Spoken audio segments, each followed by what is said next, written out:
सबसे पहले अपने गुरुदेव के चरणों में प्रणाम करती हूँ, माता गौरा के चरणों में प्रणाम करती हूँ और गणेश कार्तिक दोनों भैया के चरणों में प्रणाम करती हूँ।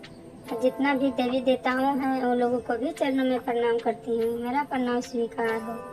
और सभी गुरु भाई और गुरु बहन को चरणों में प्रणाम करती हूँ और सबके लिए दया मांगती हूँ कि हे शिव, सब पर दया करिए प्रभु, सब पर कृपा करिए, सबको शांति रखिए, खुश रखिए प्रभु, दया करिए, दया करिए। तो दोस्तों, आज हम एक फिर से शिव चर्चा कथा सुनाने वाले हैं। ननद भोजा के दुख भरी चर्चा है दोस्तों, शुरू से अंत तक सुनिएगा। अच्छा लगेगा तो लाइक कर दीजिएगा, शेयर कर दीजिएगा दोस्तों। कमेंट बॉक्स में हर हर महादेव जरूर लिखिएगा। एक गांव में एक गरीब ब्राह्मण थे। उनका 2 बेटा था और एक बेटी। दोनों बेटा को कुछ दिन के बाद धीरे धीरे से बड़ा हुआ तो दोनों बेटा को वो शादी किए थे ब्राह्मण, और बेटी सबसे छोटी थी। दोनों बेटा को शादी किए, उसके बाद ब्राह्मण भी मर गए और ब्राह्मणी भी मर गई। बेटी को शादी नहीं कर पाए उन लोग। तो ब्राह्मण के जो ये बड़ा बेटा था, दोनों भाई मिलकर छोटी बहन को बहुत प्यार करते थे। कुछ दिन के बाद दोनों भाई अलग हो गए। छोटका भाई को बच्चा हुआ और बड़का को बच्चा नहीं हुआ।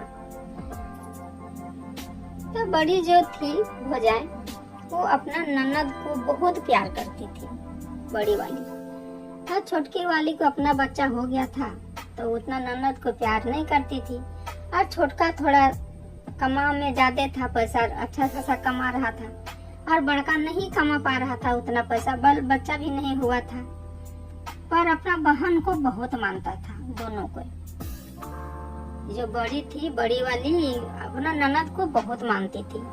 उसका भाभी कहती थी कि चलो मेरा बच्चा नहीं हुआ तो क्या हुआ, मेरी इसी को हम बेटी जैसा मानेंगे, अपना ननद को ही बेटी बना के रखेंगे और बेटी जैसा हम करेंगे, इसको शादी ब्याह सब करेंगे, अच्छा घर में शादी देंगे। नहीं हुआ मेरा तो हम इसी को बेटी बनाएंगे।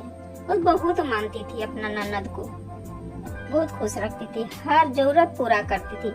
अपने ना खा के ननद को खिलाती थी, अपने ना पहन को ननद को पहनाती थी और बहुत खुश रखती थी। छोटी वाली एकदम ननद को नहीं पूछती थी। उसका अपना बच्चा हो चुका था, पैसा भी अच्छा खासा उसका पति कमा रहे थे, तो वो अपना ननद को ही नहीं पूछ रही थी, ना ही अपना गोतनी को पूछ रही थी। कुछ भी नहीं, सबसे मतलब नहीं रखती थी छोटी वाली। तब जब शादी के लायक हो गई उसका ननद, तो बड़ी वाली सोची कि अब तो बोली अपना पति से कि अब इसको शादी ब्याह करिए, अब लड़का खोजिए, लड़का अच्छा घर में शादी देंगे। तो लड़का खोजने लगे तो बहुत मांगने लगा सब कि हमको ये चाहिए वो चाहिए। गुरु भाई बहन जैसे तिलक मांगता है ना, उस तरह का मांगने लगा। तो बड़ा भाई कमा नहीं रहे थे उतना जो इसका पास रहेगा, तो उतना तो नहीं दे पाता बहन को। तो वो कहा कि अपना पत्नी बोले कि इतना इतना मांग रहा है, अच्छा तो लड़का है, बड़ा घर के बेटा है, तो इतना कुछ मांग रहा है तो कैसे शादी हम लोग कर पाएंगे। तो उसका भाभी बोली कि अपना बेटी के लिए हम कुछ भी कर सकते हैं, हमारा जितना जेवर है सब हम दे देंगे, बेच देंगे, उससे हम पैसा शादी करें, हमारा जितना है जगह जमीन घर सब हम बेच देंगे, पर हम अच्छा घर में शादी देंगे इसको, बेटी को, और खुश रखेंगे। हमको कुछ नहीं चाहिए, बस हमको इसका खुशी चाहिए। और बहुत बड़ा घर में शादी दी, सब बेच दी, अपना जितना कुछ था सब बेच दी, और अपना ननद को खुद बड़का घर में शादी दी अपना ननद को। जब शादी ब्याह हो गया, खुशी से ससुराल में वो रहने लगी। तब कहा कि काहे आएगी अपना भाभी को घर में। वो बड़की जो पैसा वाली थी उसका घर जाने लगी, वहां जाने लगी, उसका छोटी वाली के यहाँ खुशी से रहने लगी, बड़ी वाली को पूछने नहीं लगी। उसको ये सेल्टी लगने लगा कि हम इतना बड़ा घर का बहू हैं और हम यहाँ जाएंगे, इसका घर में कुछ है नहीं, तो मेरा पति आएगा क्या खाएगा, क्या कैसे रहेगा, मैं उसका घर नहीं जाएंगे। छोटकी की भाभी के यहाँ बहुत पहुँचने लगी और हर खुशी बांटती थी छोटी बहन उसको यहाँ, अपना छोटकी भाभी यहाँ बहुत खुश से रहती थी, जाती थी। तो जो भी ले दे के आती थी तो छोटकी को देती थी, बड़की को यहाँ नहीं आने लगी। तो बड़की भाभी देखती थी तो उसको बहुत बुरा लगता था कि मेरा किस्मत में जो नहीं है तो कैसे मिलेगा, भगवान हमको नहीं दिया। हम अपना ननद को इतना बेटी जैसा माने, इतना किए, फिर भी मेरा पास, फिर भी वो खुश रहती थी कि जा बेटी मेरा कहीं भी खुश रहे, मेरा पास नहीं आती है तो क्या हुआ, लेकिन खुश रहे, भगवान उसको खुश रखे। इसी तरह से भगवान से कभी उसका लिए विरोध कभी नहीं सोचती थी, उसका लिए कभी गलत नहीं सोचती थी ननद के लिए। पर ननद उसको बदल गई, छोटी के यहाँ जाने लगी, बड़ा घर के हो गई थी, उसका पैसा था, घर था, अच्छा खासा खाना, अच्छा खासा कपड़ा, सब कुछ था उसका घर में। तो उसी घर आती थी ससुराल से, उसी के यहाँ से फिर वापस चली जाती थी। और बड़ी वाली के घर नहीं आती थी, भगवान से बहुत पूजा पाठ करती थी, गुरुदेव को बहुत मानती थी, उनका गुरुदेव की शिष्य थी। प्रतिदिन पूजा पाठ मंदिर में करती थी, खुश रहती थी, भगवान अब जैसे मेरा जिंदगी के ले जाए। तब एक दिन क्या हुआ कि उसका पति को किसी कारण से पकड़ा गया। बड़ा घर के था तो बड़ा घर के बड़ा बड़ा मामला भी तो रहता है, कोई कारण से वो पकड़ा गया, चल गया जेल। अब जेल चल गया तो बहुत सारा पैसा के मांग होने लगा, उसको छुड़ाने के लिए बहुत मांग होने लगा। अब क्या करेगी।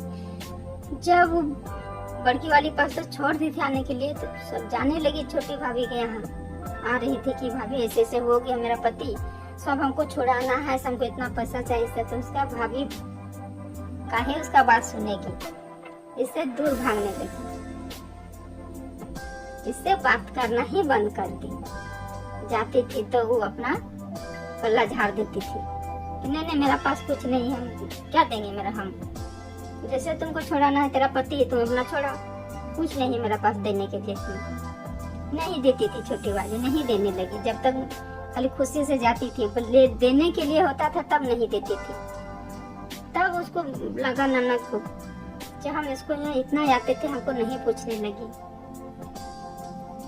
अब हम क्या करें, कहाँ जाए।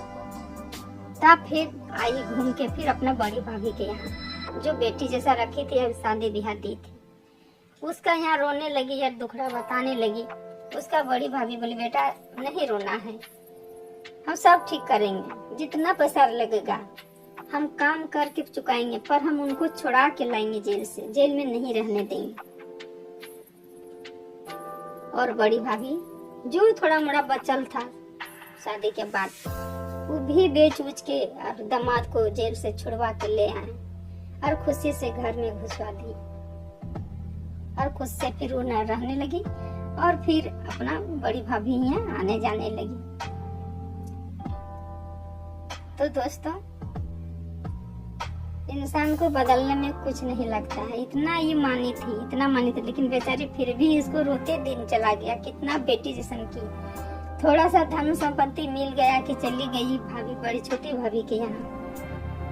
पर ये जो बड़ी वाली थी सिर्फ शिष्य थी, भगवान गुरुदेव इतना दिखाए, अगर भगवान गुरुदेव उसको जेल नहीं ले जाते तो फिर इसका दरवाजा उसका ननद कभी नहीं आती। जो करवा रहे थे वो करवा रहे थे, उसका पति को जेल ले गए, भगवान जेल घुसाए ताकि फिर घूम के आएगी अपना भाभी के यहाँ। सब कुछ ठीक चलने लगा, ठीक से रहने लगी। तो दोस्तों, आज की कथा मेरा यही रहता है। उम्मीद करती हूँ कि ये कथा सुन के आप लोग को अच्छा लगा होगा। लाइक कर दीजिएगा, शेयर कर दीजिएगा दोस्तों। कमेंट बॉक्स में हर हर महादेव जरूर लिखिएगा।